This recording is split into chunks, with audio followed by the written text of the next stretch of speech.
Di sebuah kantor yang penuh suara keyboard, notifikasi, dan mesin kopi, ada seorang laki-laki bernama Dimas yang sedang memasuki fase overthinking nasional. Hari itu, harusnya ia menyelesaikan revisi untuk klien besar, tapi sejak pagi ia hanya memandangi layar laptop yang kosong. Bukan karena ia tidak punya ide, justru sebaliknya, kepalanya terlalu penuh. Dimas mendesah, tangannya memegang mouse, tapi pikirannya lari kemana-mana. Apakah klien bakal suka revisi ke-6 ini? Teman gue nggak bales chat dari tadi, dia lagi marah nggak ya? Tadi waktu meeting, aku kebanyakan ngomong nggak sih? Jangan-jangan orang risih. Aduh, gimana kalau semuanya gagal? Ia bahkan sempat memikirkan cuaca. Padahal, cuaca tidak pernah peduli dipikirkan atau tidak. Yang Dimas belum sadari adalah ia sedang memerankan drama yang ia tulis, ia sutradarai, dan ia tonton sendirian. Drama yang penuh konflik, penuh kemungkinan terburuk, penuh dialog yang sebenarnya tidak pernah terjadi. Ia memijat pelipisnya keras-keras. Kenapa sih aku ribut sama hal-hal yang nggak bisa aku ubah? Kalimat itu keluar begitu saja, lirih, hampir seperti gumaman putus asa. Saat istirahat sejenak, Dimas membuka ponselnya untuk sekadar mengalihkan pikiran.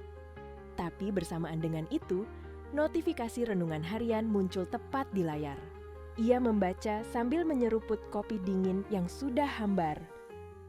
Mengapa rusuh bangsa-bangsa? Mengapa suku-suku bangsa mereka-reka perkara yang sia-sia? Mazmur 2 ayat 1, Dimas spontan tersenyum kecut.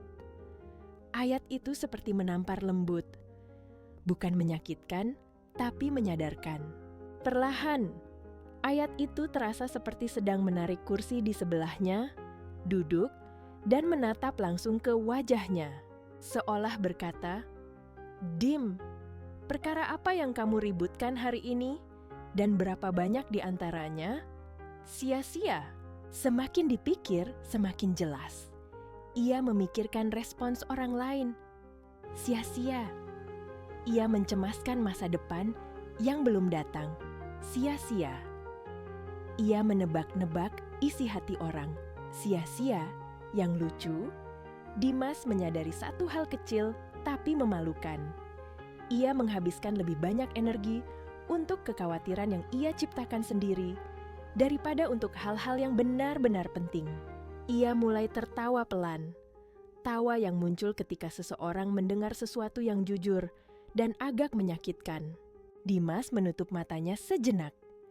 Bukan untuk meditasi, hanya untuk mengembalikan kesadaran, seperti menutup tab browser yang terlalu banyak terbuka.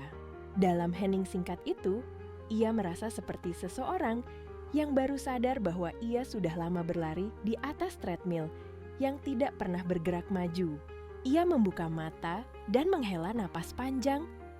Tidak ada pencerahan dramatis, tidak ada musik latar, tidak ada aha moment yang membuatnya berubah seketika. Ia hanya berhenti.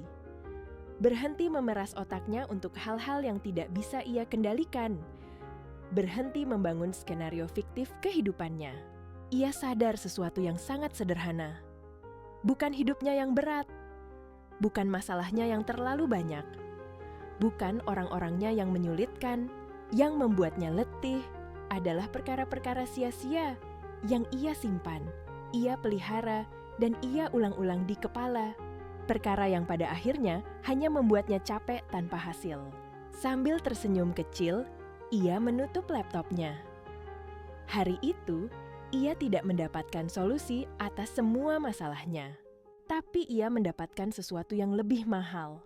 Keberanian untuk melepas apa yang bukan bagiannya. Ia meraih jaketnya, berdiri, dan berjalan keluar kantornya dengan langkah yang berbeda. Lebih tenang, lebih ringan. Dan mungkin itu awal dari hidup yang lebih jujur, lebih sederhana, dan lebih damai. Karena ternyata banyak hal dalam hidup bukan harus diselesaikan. Cukup dilepaskan jika memang hanya perkara yang sia-sia.